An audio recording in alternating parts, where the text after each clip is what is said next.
Welcome back to the Legend of Zelda playthrough. As we continue our 2017 New Year blowout, Dungeon 5 is rather interesting. What did we get from here? I cannot remember what we got from it. The Dongos! Hello! Remember these guys from dungeon... What dungeon did these guys come from? 3? 2 or 3, something like that. They're handled the same way as what the boss was, except that now you have to deal with multiple of them.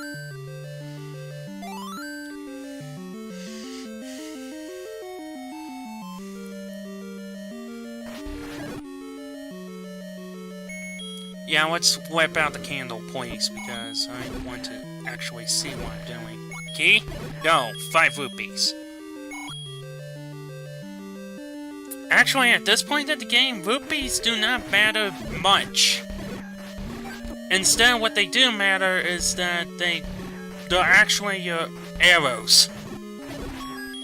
Don't ask me how that works. Maybe Link has like a bunch of sticks. Like a bunch of Deku sticks. And he takes one of those Deku sticks and he forms a what appears to be an arrow. Like what would be the feathers? I don't know. Phoenix Downs? What? Final Fantasy? Oh, so Link is a multi-first traveling agent, I see. So the feathers are Phoenix Downs, the sticks are Deku sticks, so I guess the rupees are the arrowheads? Like he breaks one in half using a rock? Then he like ties it with more rope? And then he loads it into his bow and then he fires it. That's 1 rupee down. No, he has to use an entire rupee in that case, doesn't it? Because he would have to use the entire rupee in that case. Wouldn't that be more of like a spear making type of thing? I guess so.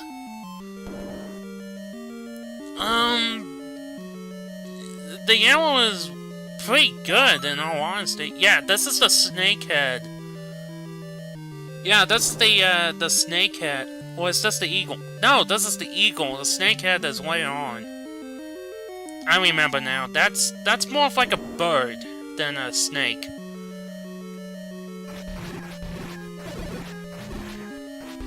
To which cases, I think the intent bird was an eagle. So anyways, what I was trying to get at here was how to incorporate rubies as arrows. Because any other Legend of Zelda game from here on out that uses a bow and arrow, it usually has like a separate counter for arrows. So as a result of that, the arrows... So as a result of that, you don't have to worry about, you know, wasting rupees. But in this case, rupees are also your... Ah, so now I know what I'm looking at.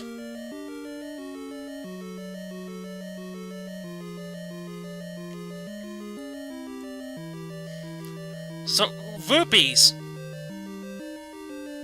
Rupees are your arrows in this game. So, therefore,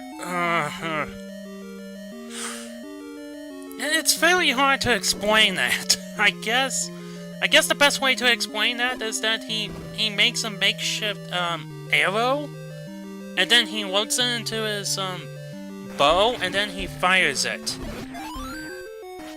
And therefore, that's 1 rupee down. It's basically the equivalent of trying to make an arrow and all you have is $1 bill. Like, you have like $1 million. You can make 1,000,000 arrows with $1,000,000. How so? Well, you take $1 bill, and you attach it to a rope, and somehow, in some way, that pierces the skin of an animal.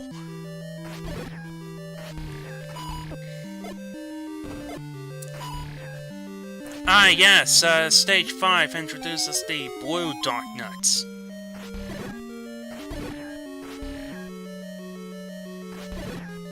Ugh. They're actually a bit more difficult to deal with. Let's see.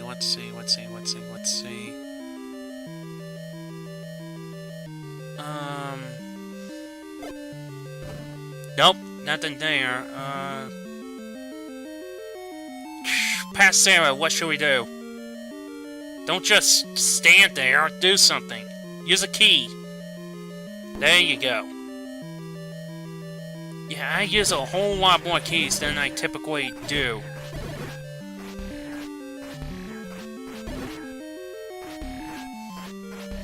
I would also like to remind the audience here that I am playing this game off of memory alone.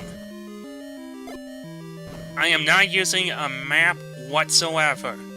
This is especially for the, this is also especially, English! Won it! I bet you liked it. Oh, this is one of the rare rooms that you can get.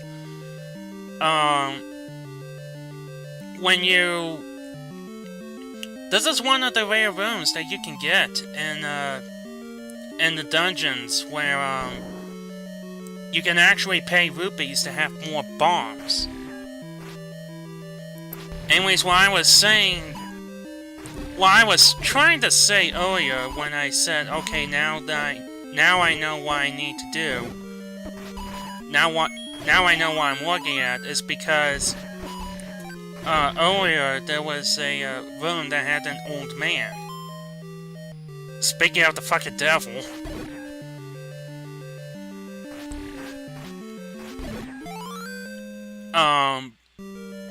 The old man said that Dick Dogger hates music.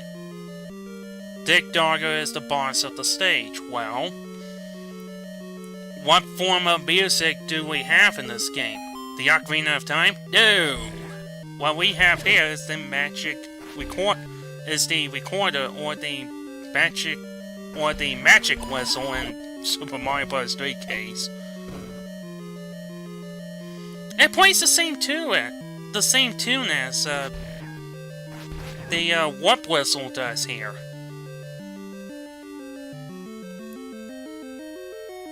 For the most part, you will be using the warp whistle to defeating Dick Dogger, as that is his only weakness. You cannot defeat Dick Dogger without this item, in particular. But what you can also do with the warp whistle, I keep on going warp whistle, magic whistle, the flute. I have no idea. I have no idea what to call it now. I guess the flute? The flute of warping, I guess? But the flute, what it does is that it allows you to warp to another dungeon outside of the initial dungeon.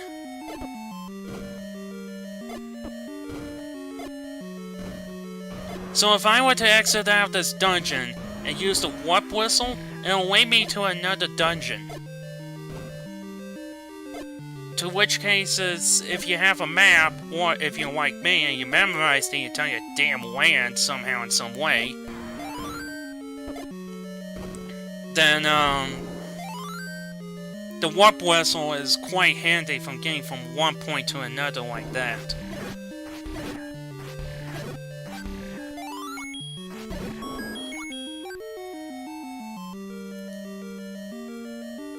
I don't know if that's even an Easter egg.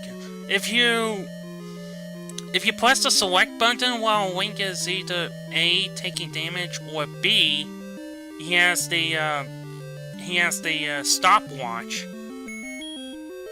Link will, there are two different versions of Link that you can get when you do that. You can get what looks like an evil version of Link. You know, like Dark Link actually becomes a thing. Or you can have Link dressed as Santa Claus. Wearing nothing but red and white.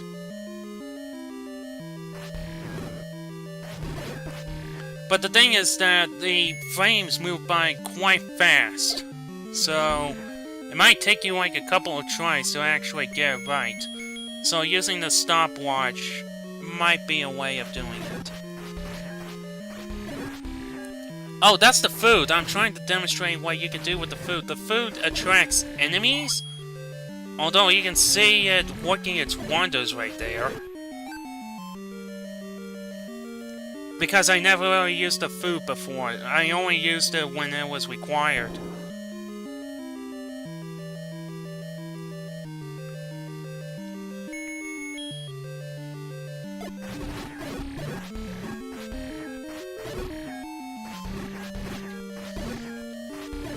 Oh, this video is nothing but level 5. I wouldn't be surprised if that is the case. And I know that sound. But I'm not playing with sound on, believe it or not. That sound usually means that you are close to... Aha! You are close to the boss of the dungeon. Is what that usually means. The sound effect.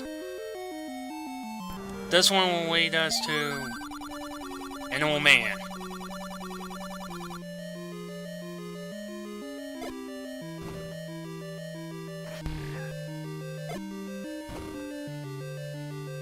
Merry Christmas.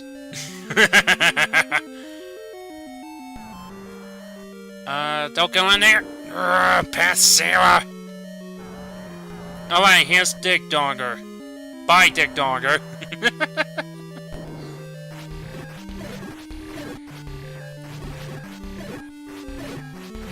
I don't think this is the entire map, though, is it?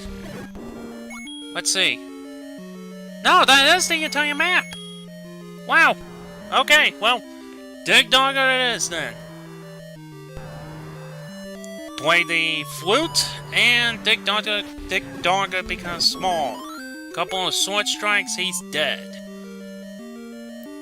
So at this point, if you have been following my pathway, you should have all the hidden heart containers. So now at this point, the only way to get new heart containers is by completing dungeons and finding and defeating the bosses in said dungeons. So let's head down here, head towards the left because we cannot go any other way. Level 6. Let's see here, level 6. Level 6. How to get to level 6? Oh, wasn't that the pathway where it led to, wasn't that like a pathway? There was a dungeon area that I encountered a while ago.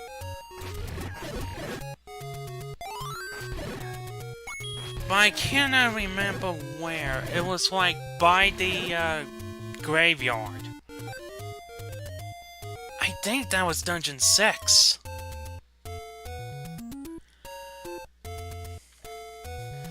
I cannot remember.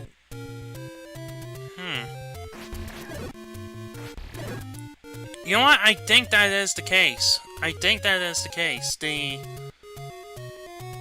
level 6 is located near the graveyard, I believe. And then Dungeon 7... Dungeon 7 was the one where you had to drain the lake.